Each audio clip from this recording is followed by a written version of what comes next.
بعض لوگوں کو آپ نے یہ کہتے سنا ہوگا کہ سب کچھ ہوتے ہوئے بھی کسی چیز کی کمی محسوس ہوتی رہتی ہے۔ کچھ لوگوں کو یہ کہتے سنا ہوگا کہ نہ جانے کیوں ایک خلش سی باقی ہے، یا یہ کہتے سنا ہوگا کہ نہ جانے کون ہے جو دور سے مجھے تنہائیوں میں بلانے لگتا ہے، یا یہ کہ یہ کون ہے جو من کے تار ہلاتا رہتا ہے، یہ کون ہے جو گھنٹیاں بجاتا رہتا ہے۔ سبھی میرے اپنے میرے پاس ہیں، لیکن پھر بھی نہ جانے مجھے کس کا انتظار بے چین کیے رکھتا ہے۔ بعض لوگوں کے ساتھ ایسا زیادہ ہوتا ہے اور بعض کے ساتھ کم۔ سوال یہ پیدا ہوتا ہے کہ یہ محض ایک وہم ہوتا ہے یا واقعی کوئی خفیہ طاقت یہ تار ہلاتی رہتی ہے۔ کسی شاعر نے اس بات کا جواب کیا خوبصورت دیا ہے: نگاہ پیدا کر اے غافل، تجلی عین فطرت ہے کہ اپنی موج سے بیگانہ رہ سکتا نہیں دریا۔ زندگی کا مقصد صرف اور صرف اللہ کا عرفان ہے۔ مشاہدہ کرنے والے لوگ ہی اللہ سے والہانہ محبت کرتے ہیں۔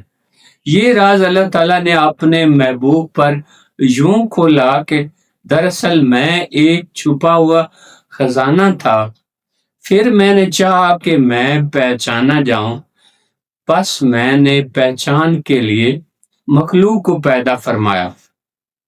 قرآن میں ارشاد کے مطابق کہ جہاں میں نے انسان کے دل میں جان، مال اور اولاد کی محبت رکھی ہے، وہیں اپنی محبت بھی رکھ دی ہے۔ اس محبت کی گھنٹیاں جب من میں بجتی ہیں تو ہم پکار اٹھتے ہیں، نہ جانے کس چیز کی کمی محسوس ہو رہی ہے۔ روح سے ملنے کے لیے بےتاب سمندر سے موجیں اٹھتی ہیں اور ساحل سے ٹکرا کر واپس سمندر میں چلی جاتی ہیں۔ یہ کیوں ہوتا ہے؟ اور موجوں کی بے قراری، کروٹ کروٹ بےتابی کا راز کیا ہے؟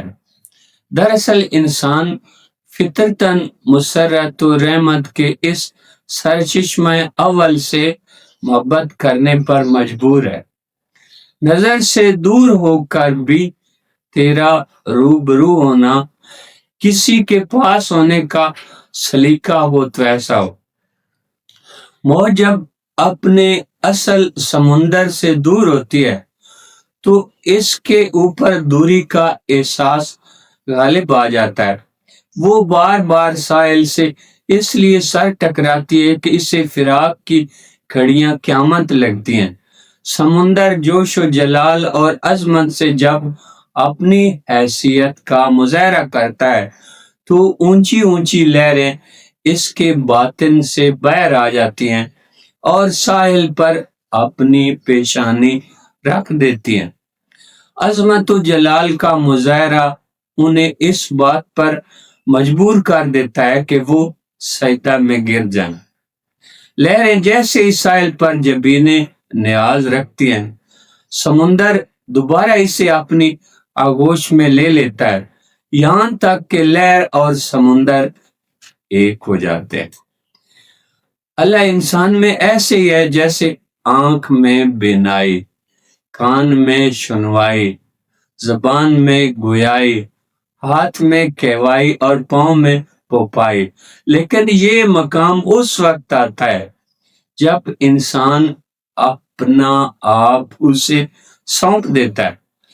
پھر جہاں اللہ کا ولی بیٹھ جائے، وہ جگہ ہر اینٹ، پتھر، مٹی کا ایک ذرہ سونے سے زیادہ قیمتی بن جاتا ہے، اور جہاں سے وہ گزرتا ہے وہ راہیں، راستے مشک و عنبر کی خوشبو سے معطر ہو جاتی ہیں۔